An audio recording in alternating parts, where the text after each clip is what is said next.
Al Lobato, born July 24, 32. I was born in Miami in a little a little corner there on the other side of the tracks from Mr. Van Dyke, where he used to have his big palatial place. You could say we were neighbors, but I never seen him man in all the years I was there. My my mother was from Chihuahua, Mexico, and my dad was from New Mexico, Rodeo, New Mexico. That is. So it's funny how you asked, because my mother told a story that when he first came to Miami, I started working in the mines, and he was, let's say, a tramp, because he worked himself into this Miami section, and he had nothing. And the first time that he met my mother my mother was a waitress in a restaurant someplace, La Paloma or someplace, and my dad was there, and he was all shabby and everything, and my dad took a liking to her, and, and he sort of wanted to touch her, and my mother said, "Quítese aquí, don't touch me, So months later, once we got his job at the mine, and he had a little bit of money, just a little bit. He always used wear a straw hat, a white one, and that showed a little, you know, juice for the money for my mother, And so the next time, my mother says, but next time I seen him, he says, he was sitting there with a straw hat and everything, and I sort of liked him, and they hit, and they got married and whatever, and they had a big family there. The straw hat, he always wore the straw hat all the time, In those days, straw hat was it, That was top notch, When my dad first came to Miami, he was bumming around. He was bumming around, and he happened to be in Miami, and he happened to get a job at the mine. And when he went to eat to this restaurant where my mother was a waitress, well, he sort of liked her, and somehow he wanted to touch her hand, and she said, "Quítese aquí, esto grosso," dirty man, Says, so afterwards, he got a job, and he bought some clothes or whatever, and a straw hat, that was the thing, and he went in there, and she was still there, and my mother says, when I walked over to get his order, I looked at him, and I said, he liked him because he was all dressed, and he was the kind of man she probably wanted, So they got together, and they got married, I had all of us, 4 brothers, 2 sisters, two women and 2 sisters, and 4 brothers. It was Louis, Ray, myself, and Lorenzo. So they had 6 kids. Oh my God, I remember when I was a kid, about 5, 6, about 7, 8 years old. We didn't have any shoes, and we always we were barefooted all the time. And when we did get maybe a pair of shoes that somebody worn or something, we would wear them out, and we would cut out a pattern of the shoe and stick it in of the cardboard, and wear them, Of course, that didn't last very long, because that cardboard always made a hole underneath it, But then we went to school, to Miami, to Bullion Plaza, and that was a school was built only for Mexicans and Apaches. And many times I went barefooted over there, many times. And the teachers there were anti-Latinos, or anti-Mexicans, and every time that we had the times that we went out to play on the field outside in the yard, you don't speak Spanish there. They had a long ruler, a pretty thick ruler, and if they caught you or heard that you spoke Spanish, they would call us, stick your hands out, and swat us as many times as they wanted to, And that went all through the eighth grades where we went there. Basically, I went to school with no shoes till I was about 10 or 11 years old. Then we started getting some shoes on, My dad was working then, and all that, So that's sort of they alleviated things like that, you know. Gotcha. Basically, it was pretty rough because, especially when we didn't have any lunch, so we had to run from school, and I showed my friends there how far it is from the school to my house, and then run back before the buzzer went off. If the buzzer went off, you get swatted. You know what I'm saying? You're late, and it was terrible because uh, one time uh, they had buses for the Anglos that they picked up and took them to the front door of the schools and all that, you know. And one time it was very cold and raining, and this bus driver had the doors open, probably waiting for some Anglos to come and get in the bus. And I and it was cold and it was raining, and I went, I might break down, okay. And I said, Mister, I says, keep your right to school. And he looked at me, you know, and he closed the damn door on me. I'll never forget that. Was It was exclusively rough. for the white kids. And at that time, you didn't think nothing of it because I figured, well, that's life there. But now that I'm old and I look back, how could they do that to people, you know? It's terrible. Where did the white kids go to school? Well, they had inspiration. They had one over there on off of the Latham Boulevard. So they were pretty scattered, you know. And we didn't, I never did visit any of those schools at all, you know, because it wasn't in us, you know. The only thing we knew was Bullion Plaza. And actually, there was no Apaches there.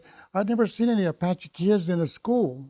It was just Latinos, you know. That's all it was. Kids in the I schools I, that were I white. don't remember seeing. I remember having a friend that used to have their teepees right outside around the corner. And I was probably about 12, 13 years old. And this is how I found out how they live. And we said, I guess he wanted to show us something in his teepees. And we said, let's go. It was night, you know, it was about 8 o'clock at night. And their fathers and mothers, I guess, were all sleeping. They were all sleeping around the teepee like that. And I went in there and I looked, I said, oh, shit. That's how they lived, you know. And that's the only one Indian that I know remember. And he was a good kid, you know. He talked real good English and everything, you know. But the rest of them, the rest of the Indians that were there, they had Quonset huts, or they had huts over there by Hobo Joe's going out the Globe, that area there. You remember that? And they would make them from the cactus and tie them up, and that's where they used to live there. And other places, you know. And little by little, they started, I guess the council people or whatever started alleviating all that stuff there from there, you know. So that's what I remember on that. I And no, we didn't have shoes, and I remember, I remember I remember being barefooted in class, but that was the trend. We didn't have nothing, you know, and it was it was. I mean, you're a kid. You want to learn. You have fun and everything, but you think that's the way it is, you know. schools There that were didn't other have kids shoes. too without shoes, that with shoes, whatever, you know. But they were scattered, you know. Yeah, yeah. They were scattered. Well, you know, I understand that. People tell me there was a basketball court there that had no net or something, but and I was always playing soccer or singing on the swing like a damn monkey, you know, all the time, you know. And but I never did get to playing basketball. I take it back. I played basketball at the YMCA where they had little teams there, you know. I got a touch of that. Mexican YMCA or Mexican one. It was there was certain days, I guess, that they had these teams that played at the Y, and somehow I just played a little basketball there, and that's all, because the older guys were playing there all the time. Oh, basketball? probably about 11, 12 years old. I could venture to say about 12, 13 years old. You wander into things, you know. You want to go in swimming, and you can't go in there because the angles go in first and all that, you know. But like I say, you know, you tend to, well, that's the way it is. They got rules, you know. But Now I know better. I know different. I see things differently, how they were treated. Uh, it's terrible. My mother and dad, they uh, they were just homesteaders, they just took care of home, took care of business. My dad went to work there for 27 years in the mine. And for 27 years, he didn't receive a check because the Miami Copper Company, the whole thing, Bandai, they made the store. It was a store that had everything there for the people. So when my mother used to go in there and get the groceries or clothes or something, that came off my dad's number. So at the end of the shift, when it was payday, my dad would get a little slip and it would say, overbought. So he didn't get a penny. Well, actually, we didn't have any bills but those bills, because we didn't have any money. My dad didn't have any money. And the time when things got better was when the World War II came around. And I was a shoe shine boy right there, and I used to shine the shoes of all these guys that were going to the dances and everything. And all of a sudden, World War II came in, and they wiped them all out. They had to go to war. Okay? And Did you have to worry about no, paying to buy your okay. house? So consequently, the smelter or the foundries there, they couldn't hire any people because there was no men. So they started hiring women. So my mother was a very strong lady, and this other lady was also, so May, or her name was May. They went and applied at the smelter, and they got a job. So my mother worked there 15 years. She was a mucker. She told me she had a shovel that wide and that long, and she was working with the conveyor belts, with all the stuff, and it's wet. Have you ever shoveled wet dirt? It is tough. So she was there 15 years. And when she retired, she didn't get one penny retirement, not one penny. But she made the difference in our way of living.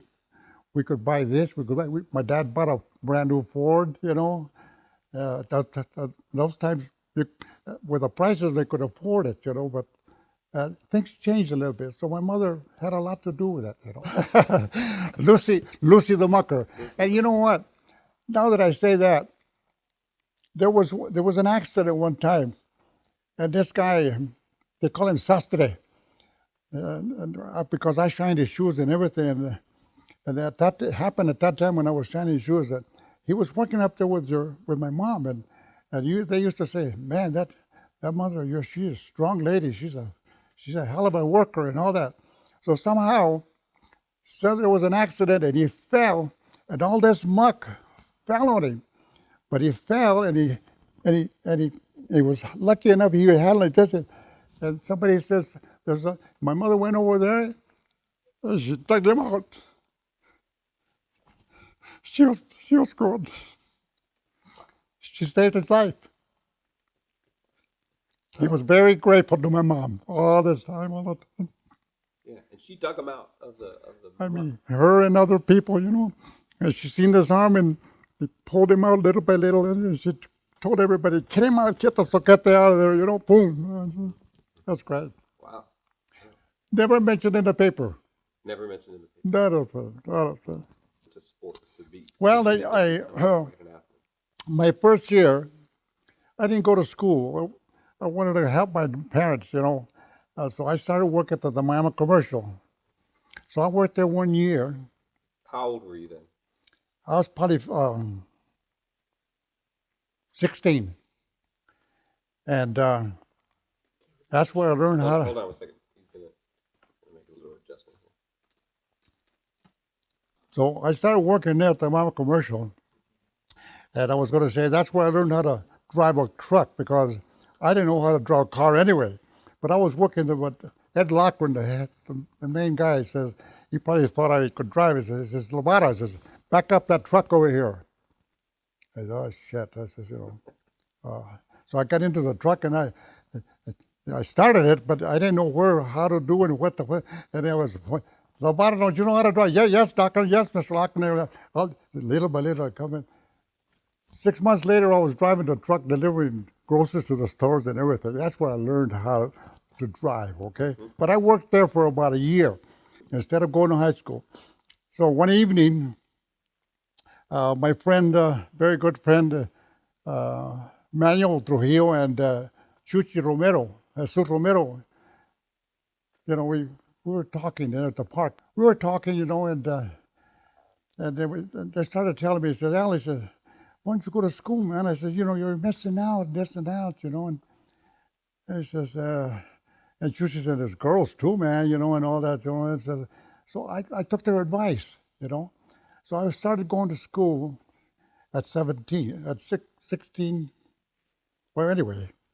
So I was there, and I started, well, I was tall, and Mr. Cordes, I played the JV and all that baloney, and the whole bit, and little by little, I worked myself up, and then I was lucky enough to be with the Miami Vandals the year that we lost at Nogales. They beat us, remember?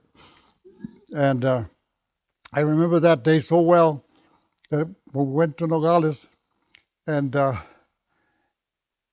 they beat us I don't know what, but we lost it by one. We lost the championship by one game, right? And Cavisto he was so depressed. I could see his eyes watering, and the principal came through, Mr. McLean, the staffing guys, and that's all right, guys, we'll get him next year. And Cavisto says, the hell we will. He says, I ain't going to be here. I said, oh, shit, so. But he was back. He was back. And that's where I started the momentum of knowing all the guys, Chile, Lupin, all that, and it was just like I belonged there, Yeah, It's great. It was great. as a coach. Cavisto he was always business, man.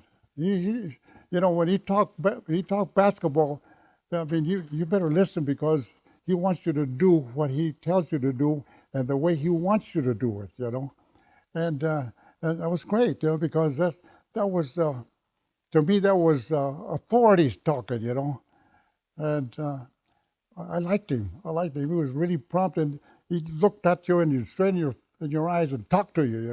That's the way he was.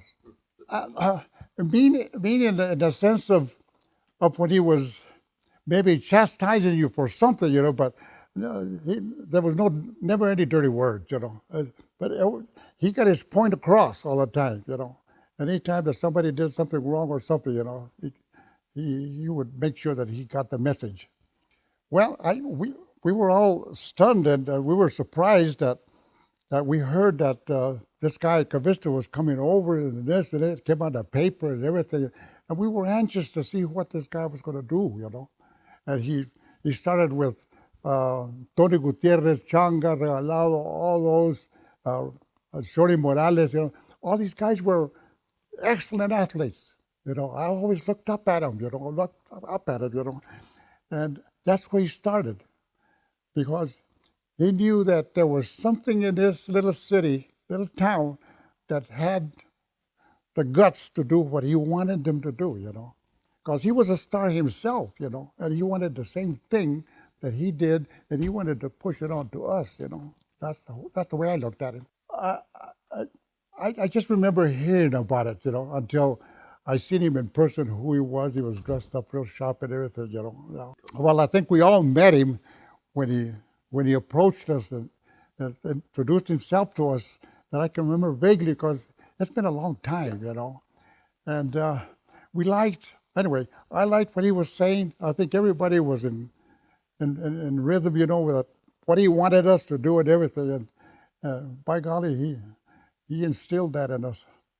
Uh, I remember probably it was just a regular team practice. I moved up to that particular year when we went to Nogales. That was in my sophomore year, and I got a little taste of his attitude. I liked it. Oh, names and nicknames. And me and Pelon we always put nicknames and everything, and I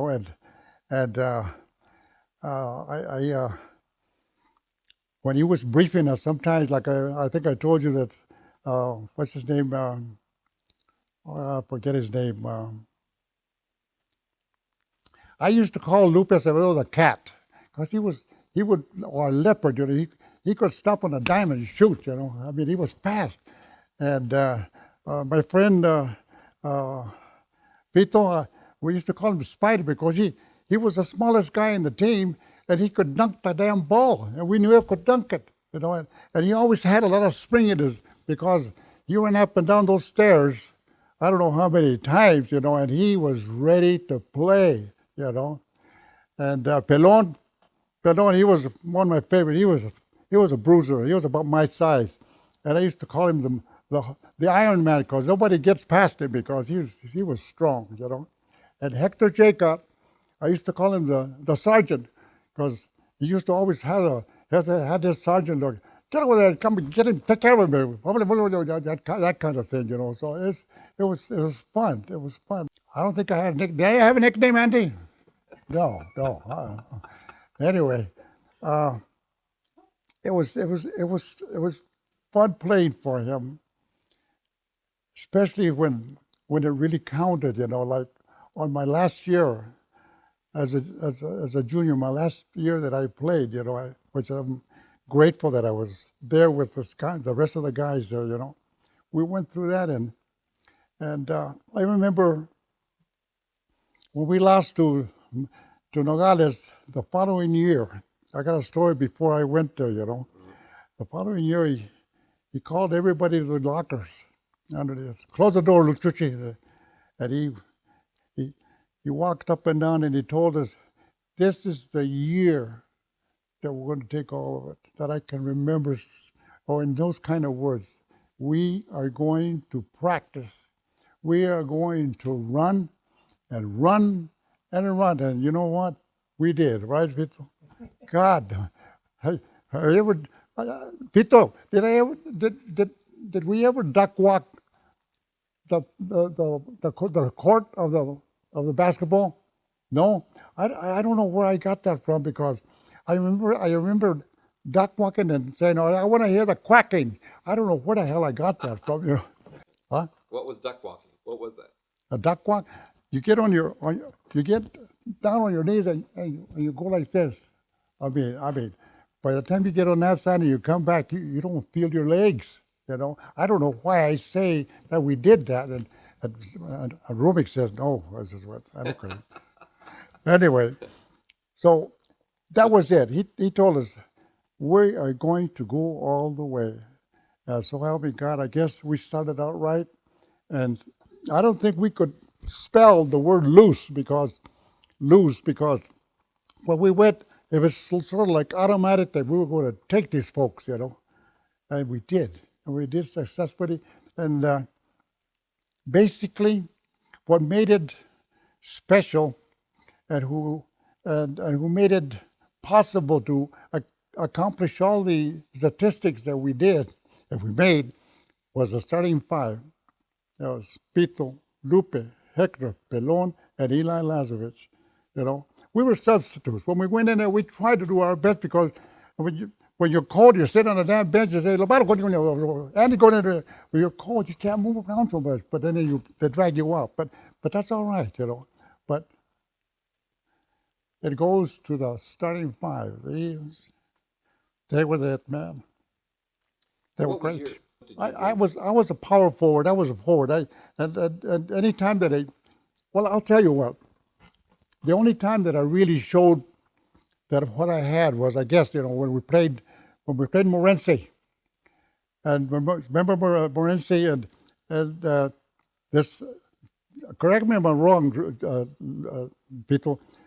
That came on the paper that the coach, was reading this from Morenci, was reading this paper saying that the paper said that all these Vandals are beating these other teams with fabulous over 100 points, and he closes it and he says nobody makes 100 points on my court. Oh, all right. So the time came when we went to Morenci, and at halftime we had him by what, I don't know, 35, 40 points or something, you know. And then we were sitting there, and he walked up and he stood there and he says, "Pour it on, guys." And we did. 'Cause I remember so well because I made 11 points, Pito. Made 11 points in that game. 143 to 38. Well, it was over. Well, I upped it up a little bit, you know. But Coach, haven't you read that? well, the coach, he approached us and that beginning of the team of the year and told us that this was the year that we're going to take it all. He says, and like I told you, we're going to practice, practice, practice, and practice, and we did, and that paid off because we could run, or the first string could run, second string could run it, and not get tired. You know, I mean, you know, that's the way I looked at it. Yeah, when Morenci, like I say, you know, he opened the curtain of the newspaper and read about all the Vandals beating all these teams with over 100 points, 80, 90 points, and all that. He says nobody scores 100 points on my court. At the same time, when we went over there and we beat him over 100 points, you know, that date, you know, because the coach said pour it on him because he didn't like the way he said nobody was going to score 100 points in the court, and we did. You know what? It was fun. I mean, after almost at Safford, one time we won. I don't know what game it was, and we won, and we were. He would put us in a formation, you know, and we used to march up and down the streets, and he was counting cadence and everything and the whole bit, and he was laughing and everything and the whole bit, you know. So, I mean, he was a jolly fellow when it had to be jolly, but tough when he had to be tough. And the cops one time stopped us, "Hey, what's wrong with you guys here?" And the coach says, "We just won a basketball game," he says, "and we're celebrating." "Okay, coach." Oh, I think it was in Safford. I forget it was in Safford. It was a night time too, because, you know, yeah, yeah, yeah. Yeah, well, that's impressive. Yeah. And I might add that in that respect, you know, there was one game that we played over there in Morenci, Clifton, was that one, but we won the game. We won the game tremendously, but he didn't like the way we played, and he told us that we weren't going to eat. I said, "You guys go to your room and stay in your room." So when we went there to the hotel, they had this counter full of Hershey's and candy bars, and we wiped them all out, you know. And this is where Andy gets mad at me. So we ate all these candy bars, and we were sitting around, Vito, myself, and I think it was Chuchi, you know, in the room, you know. And all of a sudden we hear a knocking on the window. And I open the window, you know, and it's the girls, because the girls there was about 5 girls that always followed us to every time we played outside, you know, off the court. And, and, and I got the hamburgers, and I said, "Thanks, girls, thank you very much. Here's the hamburgers you wanted." I just mentioned it right now at the restaurant, Andy. And I says, "Andy, were you with us when we got those hamburgers?" And you know what he told me? "Those were my hamburgers." So they went to the wrong room. And they knocked on the wrong door. So, geez. Eli Lazarevich, one of the stars, he was mad, I'm telling you. But they probably got after him, but I never do anything well after. We weren't supposed to eat at all. That's what make it worse, that well, before the game, we used to have hot tea and toast. That's it. Because a hungry dog hunts best, he says. Oh, Jesus Christ. Me and my Pelon said, "Hey, Pelon," I used to tell Pelon, I want have a couple of burritos in my pocket. No, they'll throw us out of the goddamn game." He says, don't tell me that. I wouldn't take a chance, man, because you know, there was a curfew one time. Harold McNair, remember Harold McNair? He says, "I want everybody at home by 9 o'clock." And Harold McNair went to the movies or something, And my coach would run up and down his car, running up and see if he could see some of the kids, some of the guys. And he seen Harold McNair there. He walked over there to him, stopped the car, and says, turn your, turn your uniform in tomorrow. That was it. Oh, yeah. Kicked And, him off the team and Harold McNair was a knowledgeable kid. from the school. Oh, yeah, that was Tell me that was about law. that. I mean, what was the practice? That was the law. I mean, no Mexicans will go with white girls or whatever, But but I mean, I guess the white girls would draw us in, because they liked us, I guess, And I think we all had, girlfriends that were white, very few with Chicanas, But that was it. That was right there. Oh, absolutely. We used to sneak out, you know. Get your head down in the car. I used to drive my own car. You put your head down and go up to the Bloody Tanks, and mess around, Bloody Tanks is a very famous place going out of Miami. The story goes that there was the Apaches or Indians had a real big fight with the soldiers up there, and there was blood all over the rocks and everything. So that's the way I heard it. And they called it Bloody Tanks because there was blood all over the damn place. Yeah, there's hills, big boulders and everything, where they could hide and shoot and whatever, That's where we used to go. Years ago. And when I was a truck driver there in Miami commercial, I used to say, this is something practical, that I shouldn't tell you, but I'm going to tell you. I was a truck driver, and Tommy Romero was my helper. And I used to say, Tommy, I said, first stop is at my house. So I took a case of sodas and a 50-pound sack of flour, okay, which was expensive at the time, And Tommy would take whatever he wanted, So the first time that I did that, I backed up the truck because I had a load, because I was going to deliver. And my mom come over then, and I told him, I said, Mom, I got something for you. Whoa, what do you got? I said, I got some sodas here for you. I said, I got this 50-pound of sack of flour. I says, oh my God. He says, they're going to put you in jail. He says, Johnny Welch, he hates Mexicans, the chief of police. He's going to get you and he's going to beat you up and everything. And says, Ma, I says, cut it out. I says, where do you want this? And when the joke comes in, she says, oh, put it right under here someplace, son. And then we would go to Tommy's house. And the same thing, his mother was always, God bless him and everything, and Tommy says the same thing. Mama, I got something for you. He said, Tomás, ¿qué tienes? ¿Qué traes? I'm like, hijo de mi vida, no te ha dicho, don't tell me that you brought this here. They're going, cut the chat. Where do you want it? Mételos abajo el sink. Dice, ahí está bien. So, and other times we would get a lemon meringue pie. My son always likes to say the lemon meringue pie. I says, Tommy, I says, we're going out to deliver. Get a meringue pie and 2 half quarts of half and half milk. We go to Bloody Tanks, stop, cut it in half. You eat half of the lemon meringue we'd have.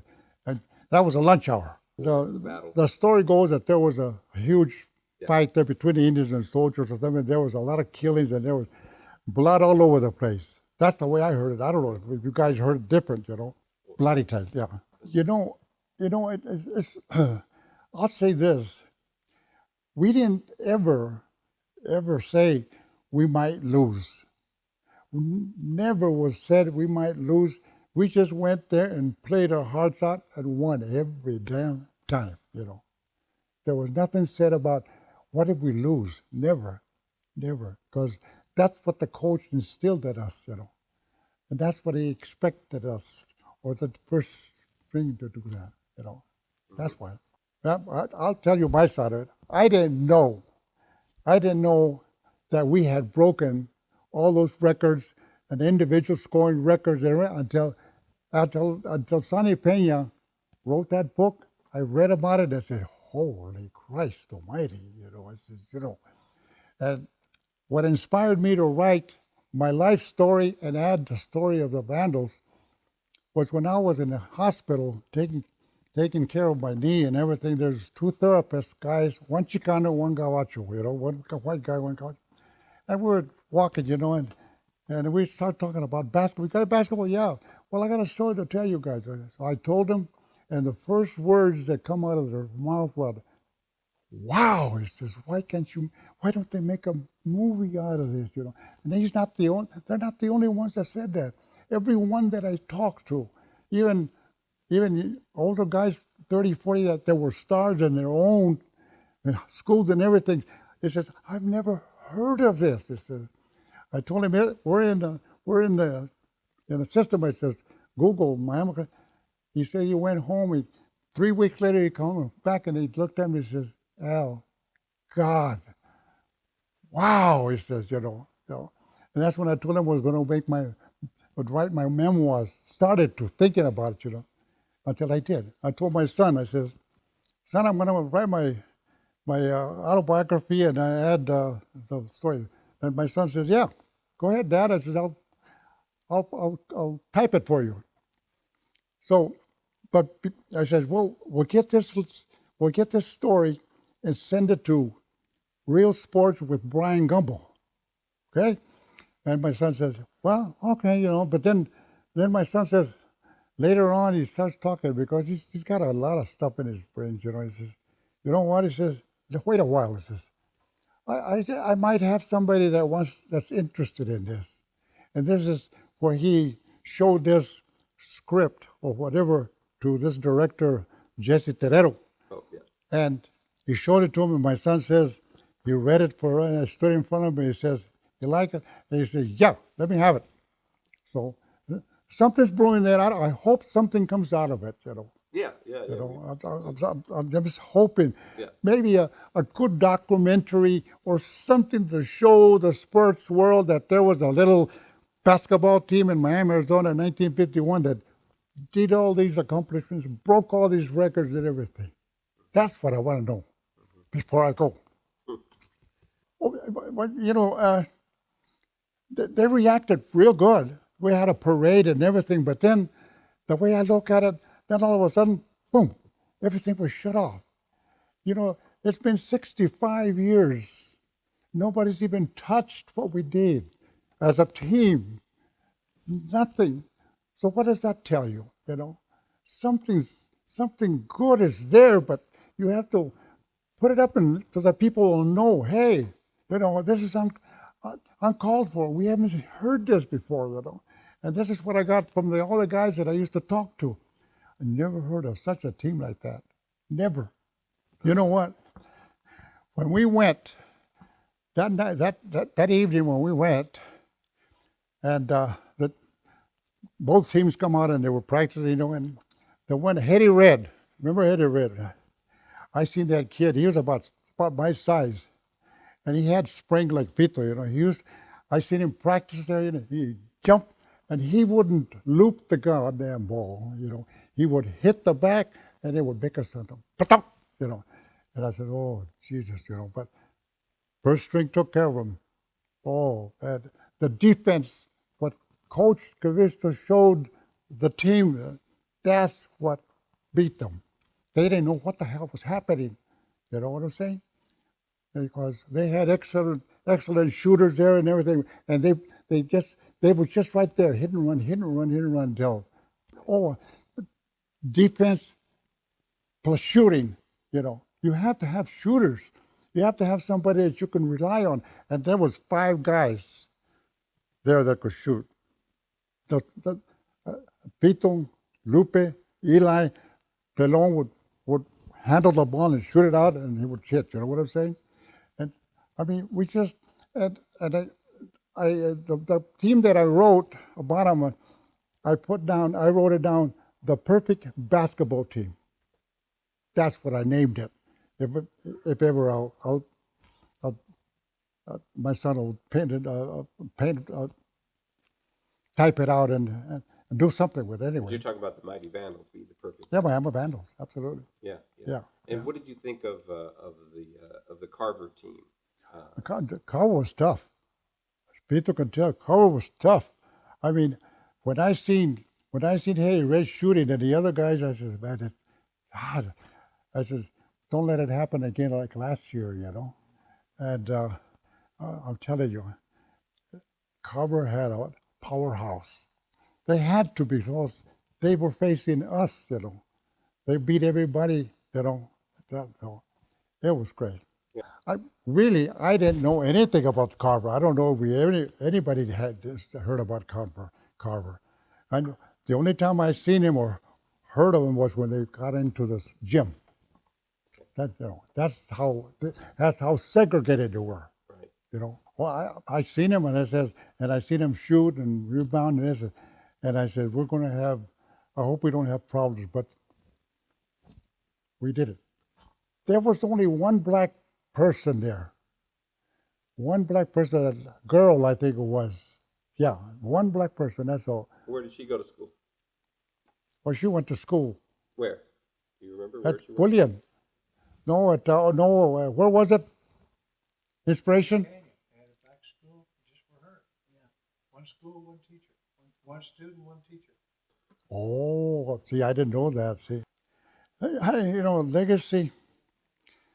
It's a that's a good question. It could very well be the only basketball team in a small community of Mexican Americans that went from dirt to being champions of the Arizona State basketball section. That's the way I look at it. Because there's no other team that has matched us. None at all. And I don't think there will ever be. Nobody will accomplish what we accomplished. There was no doubt about it. You know, we were we were winners all the time.